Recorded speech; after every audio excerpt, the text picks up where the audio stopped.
चिंता न करो, अब हम सीख आएंगे।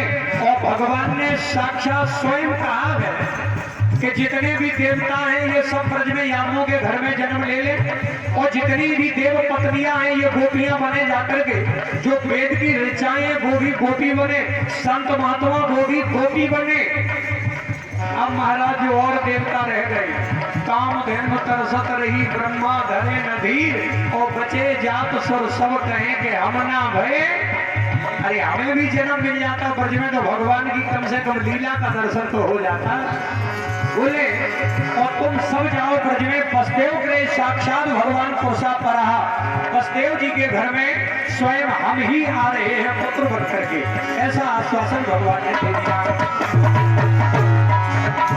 विश्वास रखो धीरज धारो, और ईश्वर का साले पारा के,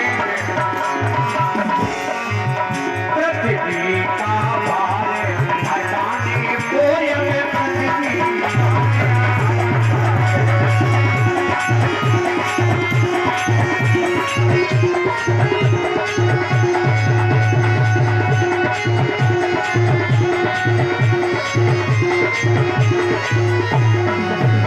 बोले चिंता ना करो, अब एक दो नहीं जितने भी देवता हैं आश्वासन देयो बिने सुन करे,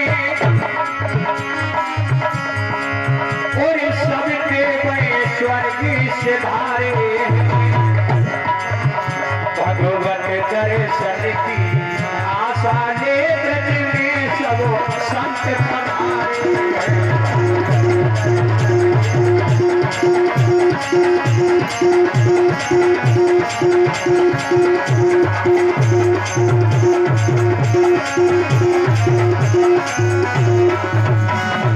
सारे देवता आने लगे महाराज, ब्रजमंडल में अवतार धारण करने लगे।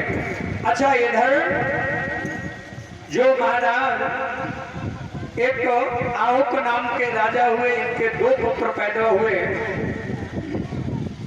देवक और उग्रसेन। अच्छा यहाँ कभी कभी एक बात और लोग कह देते हैं, कुछ लोग कह देते हैं कि जो नंद बाबा हैं और ये वसुदेव हैं ये अलग अलग थे। अच्छा कुछ लोगों ने यहाँ तक भी कह दिया कि ये अलग अलग जाति से भी थे, लेकिन ऐसा नहीं है। हरिवंश पुराण में वर्णन आता है कि राजधानी तथा संभूत सर्व यादव भूभुजाम एक देववीर नाम के राजा हुए बहुत पहले। अच्छा इन देववीर नाम के जो राजा हुए, इनके दो पत्नियां थी, एक का नाम था मारिसा, एक का नाम था गुणवती। और जो मारसा नाम की पत्नी हुई है, इन मारसा नाम की पत्नी से महाराज सूरसेन पैदा हुए, जिन सूरसेन जी के वसुदेव, देवभाग, देवश्रवा, सृजन, श्यामी, कंक और ये महाराज 10 बेटे पैदा हुए।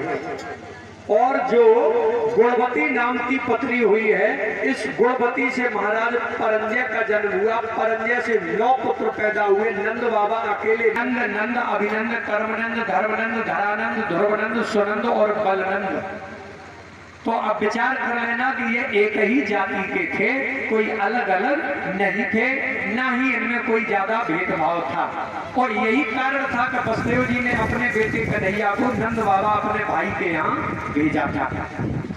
इधर अच्छा एक बात और भी लोग कहते हैं, कुछ लोग कह देते हैं कि जो उग्रसेन हुए हैं, अब उग्रसेन और देवक जो 2 भाई हुए हैं, उग्रसेन की पत्नी का नाम था पवन रेखा। इसने दुर्लिक नाम के राक्षस से संबंध बना लिया, तब कंस का जन्म हो गया। हालांकि भागवत में ऐसा कोई उल्लेख नहीं है।